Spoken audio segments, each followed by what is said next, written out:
La ilaha illallah wa asyhadu anna Muhammadan abduhu wa rasuluh la nabiyya ba'da.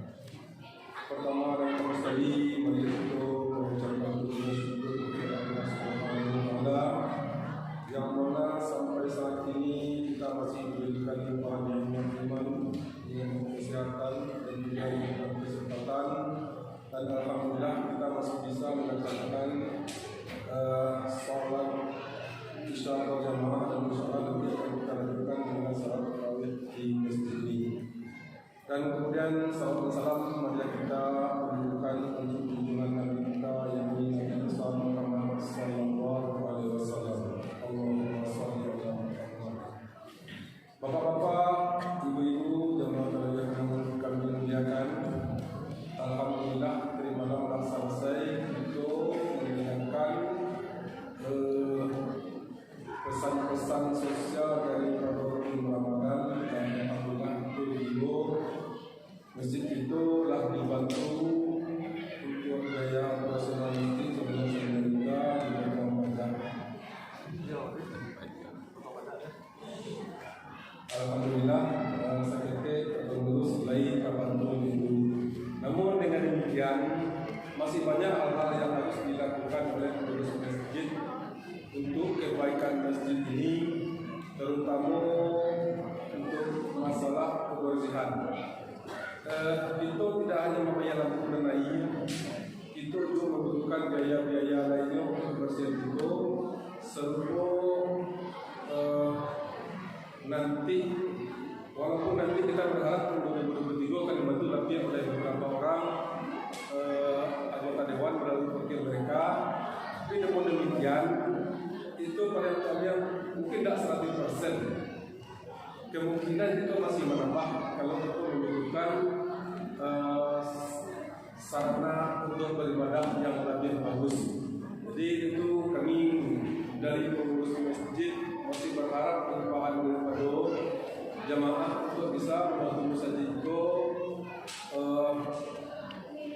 dalam hal finansial.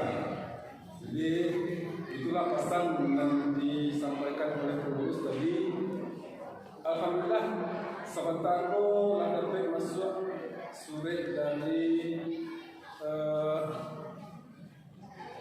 guru SMP Tigo. Beliau memberikan infak sebanyak 350.000, kemudian untuk uang kebersihan itu sebanyak 50.000. Jadi insyaallah kita masukkan infak 300.000 ke kas masjid. Itu yang pertama.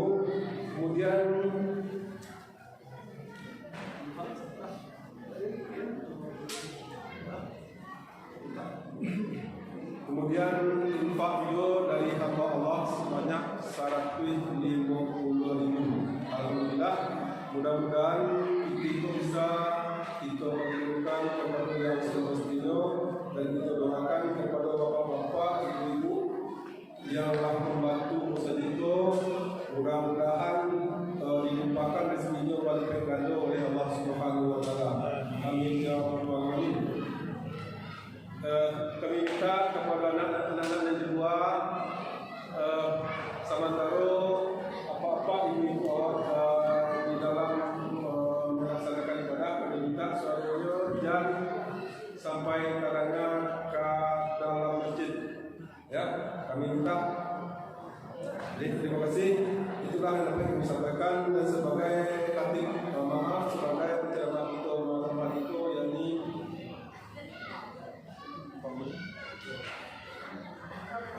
Al-Ustaz Abdul Nasir SPDI MA, dan alhamdulillah beliau hadir di Masjid Toko. Itulah yang dapat kami sampaikan. Kelebihan dan kekurangan kami mohon maaf kepada Al-Ustaz. Kami persilakan. Assalamualaikum warahmatullahi wabarakatuh. Na'udzu billahi minasyaitonir rajim. Bismillahirrahmanirrahim.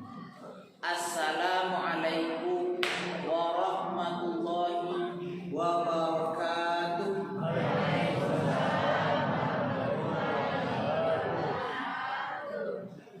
Innal hamdalillah nahmaduhu wa nasta'inuhu wa nastaghfiruh wa na'udzu billahi min shururi anfusina ومن سيئات أعمالنا من يهد الله فلا مضل له ومن يضلل فلا هادي له أشهد أن لا إله إلا الله وأشهد أن محمدا عبده ورسوله لا نبي بعد أما بعد.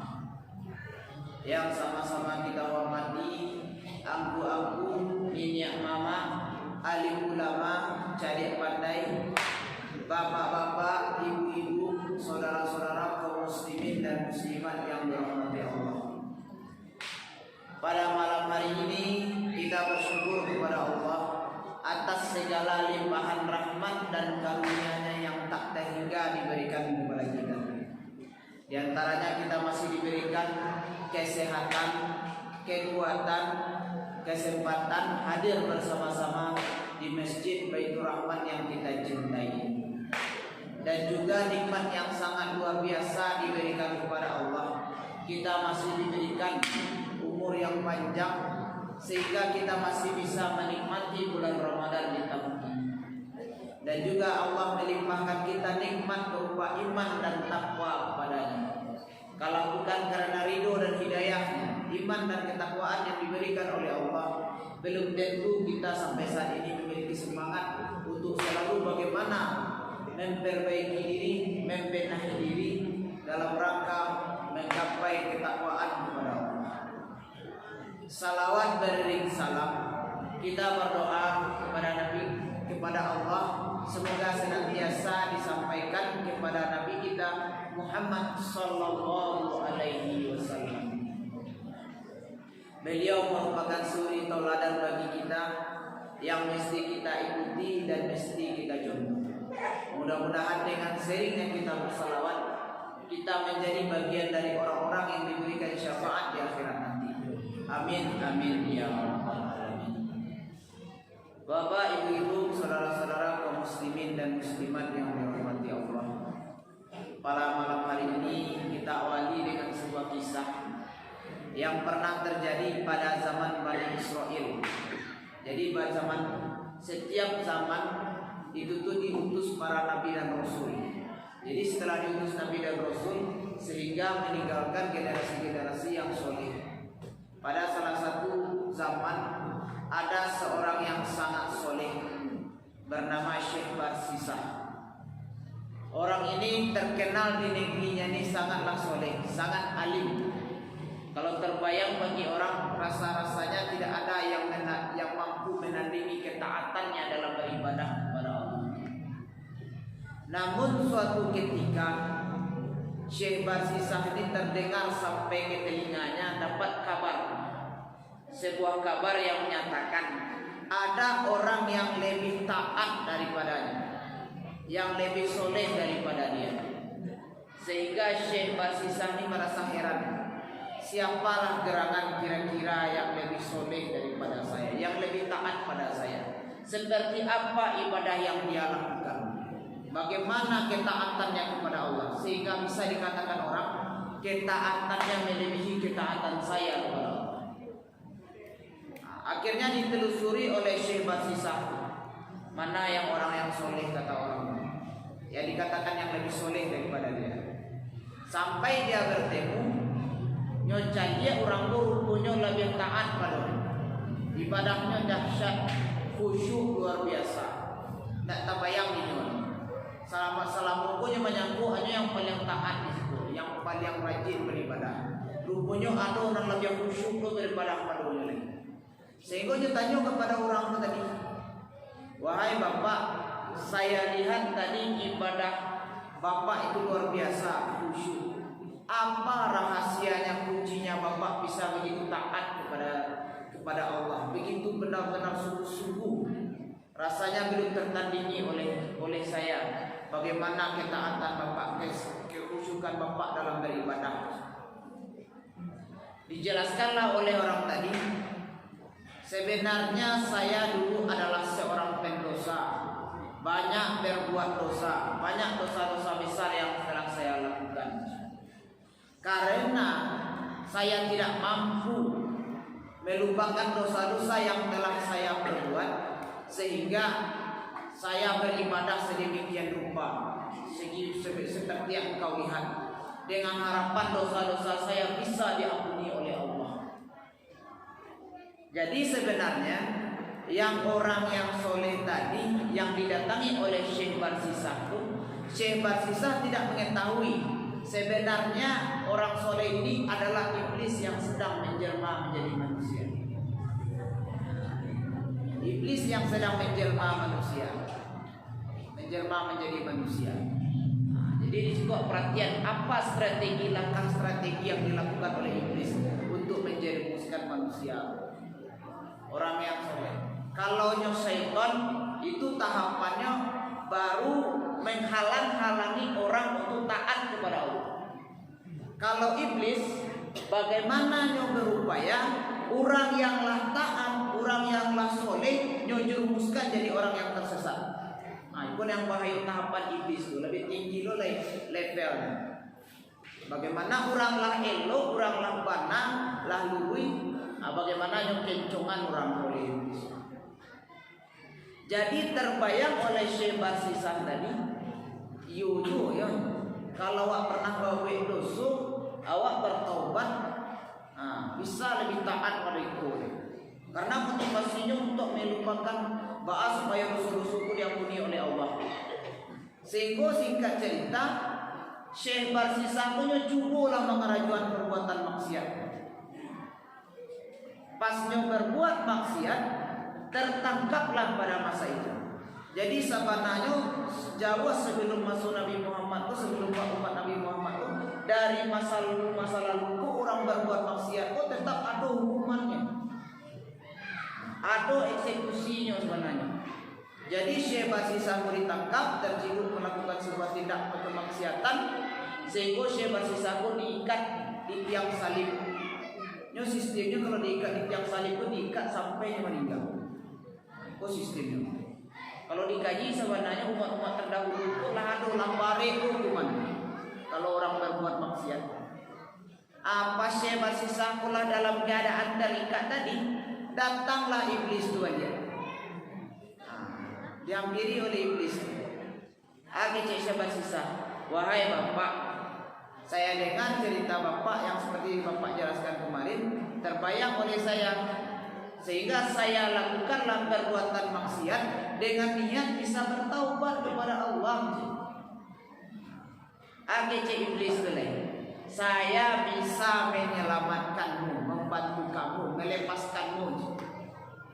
Itulah tiba harapan sanang hatinya. Woi, lagi keriban buat mah. Jadi bagaimana caranya? Dikejarlah oleh iblis. Saya bisa membebaskanmu dengan syarat kamu bersujud kepadaku. Balik boleh. Tadi barunya panjang-panjang bebek maksiat. Kini yang perintahkan lagi, kamu bersujud kepadaku. Dia tanya dia, bagaimana saya bisa sujud kepadamu sementara saya dalam keadaan terikat? Akhirnya dijelaskanlah oleh iblis tadi. Cukup kamu tundukkan kepalamu, kamu niatkan dalam hati kamu sungguh-sungguh bersujud kepadaku. Kamu tundukkan kepalamu kepadaku, kamu niatkan dalam hati kamu benar-benar bersujud kepadaku, akan aku lepaskan. Jadi Syekh Barsisah tadi diklah cami, diklah was-was, karajuan lah yang diperintahkan oleh iblis.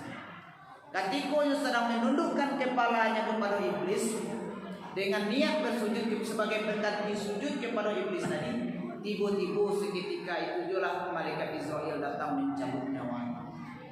Sehingga Syekh tadi meninggal dalam keadaan kesyirikan, keadaan musyrik, mempersekutukan Allah.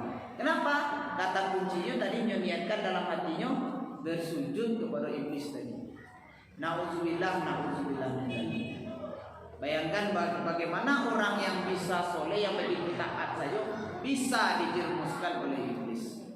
Jadi dari kisahku bapak ibu-ibu, saudara-saudara muslimin dan muslimat yang dirahmati Allah, apa pelajaran yang bisa kita ambil dari kisah? Kan heran, kok bisa? Awak heran, kok bisa orang-orang yang begitu soleh bisa berpaling dari Allah, bisa mudah terjerumus. Pelajaran yang pertama itu kita kembalikan niat ketaatan kepada Allah itu bagaimana. Nabi kan telah bersabda dalam hadisnya, innamal a'malu binniyat. Sesungguhnya setiap amal perbuatan dilandaskan karena niat. Faman kanat hijratuhu ila Allahi wa rasulihi fa hijratuhu ila Allahi wa rasulihi. Barang siapa yang berhijrah karena Allah dan Rasulnya, maka dia akan mendapatkan kebaikan di sisi Allah dan Rasulnya. Wa man kanat hijratuhu lidunya aw imra'atin yankihuha fa hijratuhu ila ma hajara ilaihi. Dan barang siapa yang berhijrah karena urusan dunia atau ingin menikahi seorang wanita, maka dia akan mendapatkan sesuai yang dia niatkan. Tetapi dia tidak mendapatkan kebaikan dari sisi Allah dan Rasulnya. Jadi di hadis tadi digambarkan ada orang yang berhijrah. Di antara sahabat-sahabat itu ada yang berhijrah benar-benar untuk menyelamatkan iman. Karena kondisi ketika itu di Makkah itu tidak nyaman lagi untuk taat kepada Allah, tidak nyaman lagi beribadah kepada Allah, sehingga diperintahkan oleh Allah berhijrah pindah ke negeri yang baru. Memang hijrah itu konsekuensinya tidak ringan. Banyak Nabi beserta sahabat-sahabat itu yang punya kekayaan di Makkah itu ditinggalkan saja. Jadi ke Madinah itu memang dengan modal berbekal makanan dan pakaian. Barang omset aja di Makkah itu disuruh ditinggal oleh para pemuka-pemuka kafir Quraisy. Tapi ada loh orang yang pindah ke Madinah tuh dengan niat urusan dunia. Oh mungkin wak di Tampinan Baru itu bisa melabuh, bisa menggali wak di situ, atau di situ wak bisa waduh nak gadina rancak di situ bisa menikah di situ. Nah, jadi digambarkan ya, ketika beramal itu sesuai apa yang niatkan. Dari tadi wak gambarkan, kenapa wak katakan tidak lurusnya kepada Allah? Karena nyo khawatir kalau adonan lagi soleh padonyo, orang tak akan memuji nyo lagi dong. Tak akan sagan kanyolai, aduh saingan-saingan baru. Jadi kalau jangan sangko awak ibu-ibu yang dirahmati Allah, jangan sangko ketika awak lah ibaratnya rajin dari ibadah, godaan ku akan hilang, tidak, makin baik. Gangguan-gangguan ku makin baik, bisikan-bisikan ku makin dahsyat. Nah, jadi tipu dewa lantas biasa disanjung-sanjung orang, lah biasa dimuliakan orang, khawatir kalau lah itu orang lari dari awak deh. Tak setenar dulu lagi, tak sehebat dulu lagi. Itu yang nyo khawatirkan, bukan Allah. Nah, jadi niat tadi itulah berubah. Dek langkah lama, wah ibaratnya jadi orang soleh, orang sakan jawab, orang nak mau belantihangan jawab. Jadi khawatirnya, aduh saja nak lebih taat, padonya sibuk. Nah, pelajaran yang kedua yang bisa kita ambil, yang pertama itu niat. Yang kedua adalah jangan pernah mencampurkan yang hak dan yang batil. Kalau dipikir saja orang, kalau memang benar-benar niatnya kepada Allah, laika mungkin niat taat kepada Allah dahului dengan perbuatan maksiat. Sama ibaratnya kalau gini berinfak misalnya dari pindah yang tidak baik cara mendapatkannya. Nah, misalnya tangan orang itu hilang atau hasil korupsi dan lain sebagainya. Dicampurkan yang namanya kalau ingin beramal soleh itu jangan ada embel-embel dicampuri dengan perbuatan kebatilan. Itulah sangat parah. Kenapa? Ibaratnya yang melakukan perbuatan kemaksiatan bukan memang secara sukarela, iseng-iseng, cubu-cubu. Nah, supaya taat mereka mungkin ingin taat tapi diingkari, dilakukan hal-hal yang sangat dibenci oleh Allah. Itu hal yang tidak mungkin, yang sangat mustahil sekali. Itu berbahaya. Nah, berbeda dengan kalau dalam kajian usul fiqh, berbeda dengan namanya darurat. Darurat itu kan diambil dari kata bahasa Arab darurat. Darurat itu orang melakukan sesuatu yang dilarang oleh Allah, tetapi karena hal itu sangat genting, di antaranya adalah mengancam nyawa. Itu darurat. Misalnya orang dalam keadaan kena begal, nyawanya lah terancam, dia punya hak untuk membela diri. Atau keluarga, kehormatan keluarganya terancam, dia punya hak untuk membela diri. Itu namanya darurat. Atau orang tasaseh di hutan, ndak do bekal makanannya lain. Dengan niat ibaratnya nyu makan ndak do hewan yang halal, yang ditemukan makanan yang halal yang ditemukan di hutan, sehingga nyu makanlah daging hewan yang diharamkan Allah hanya sebatas penganjal perut. Kalau ndak bisa dikhawatirkan menyebabkan kematian karena ndak do yang dimakan. Karena orang kalau apalagi kalau bersama-sama kan banyak kisah-kisah wak dengan.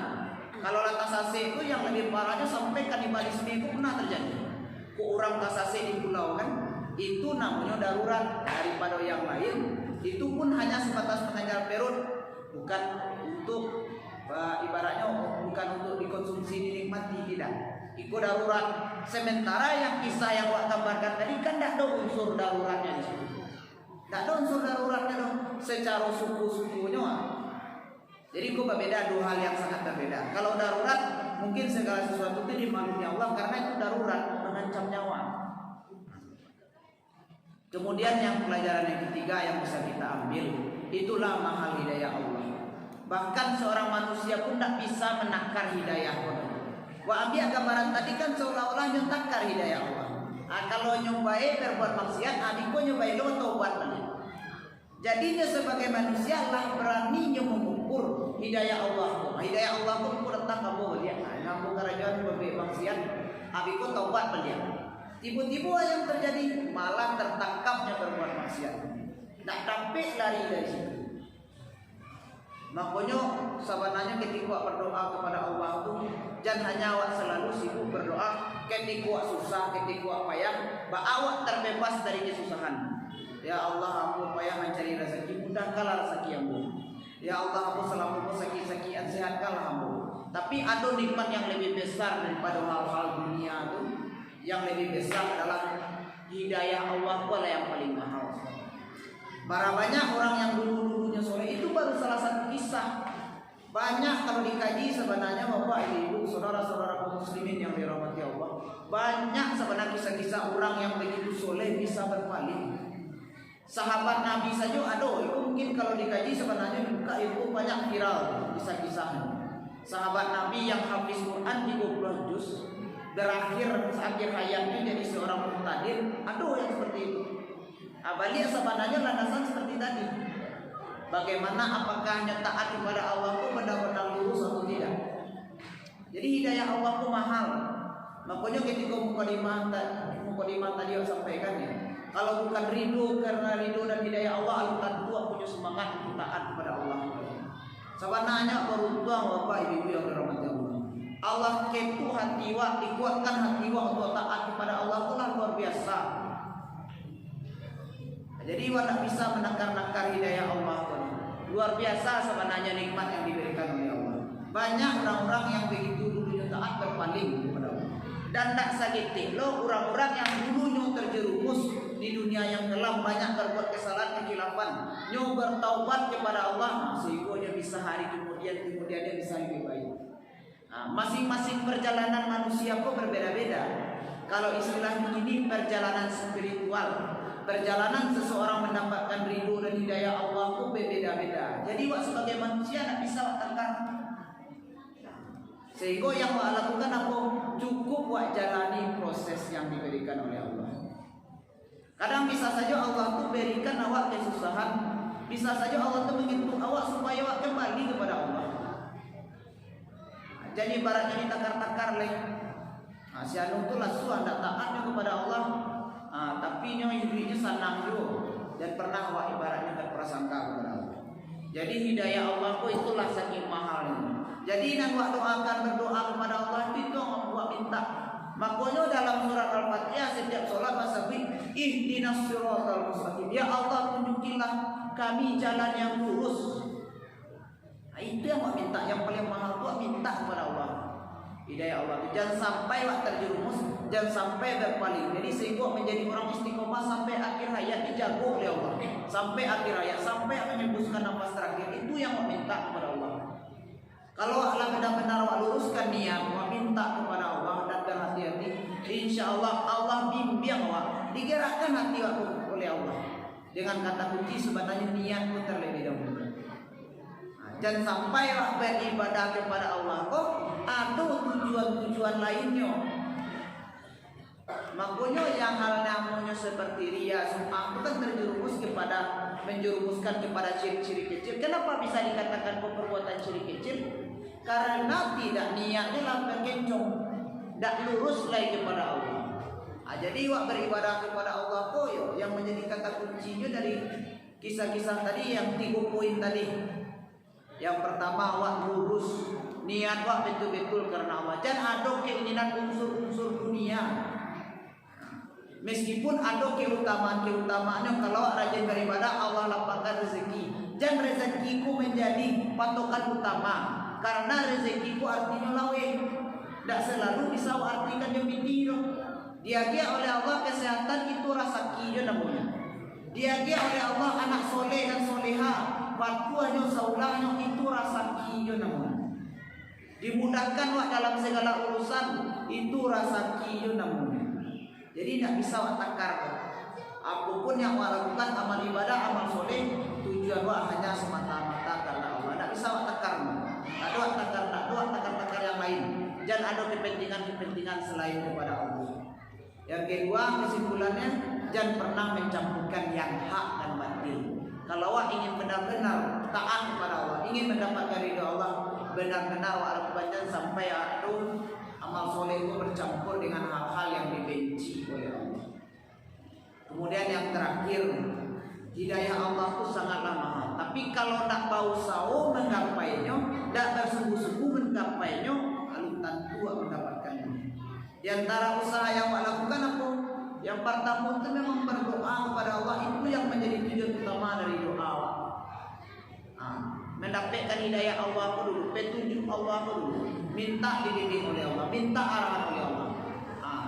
Dan kemudian terakhir doanya baru yang sesuai kebutuhan Allah. Hidayah Allah itulah yang paling maha nikmat. Jadi Bapak, Ibu, saudara-saudara kaum muslimin dan muslimat yang dirahmati Allah, demikianlah yang dapat kita sampaikan. Mudah-mudahan bermanfaat. Dari tausiah yang singkat ini bisa kita ambil pelajarannya dan bisa kita terapkan dalam keseharian. Mohon maaf kalau ada kata-kata yang hilaf, kata-kata yang salah. Jika ada yang disampaikan, kita tutup dengan doa kafaratul majlis. Subhanakallahumma wa bihamdika asyhadu an la ilaha illa anta astaghfiruka wa atubu ilaik. Assalamualaikum warahmatullahi wabarakatuh.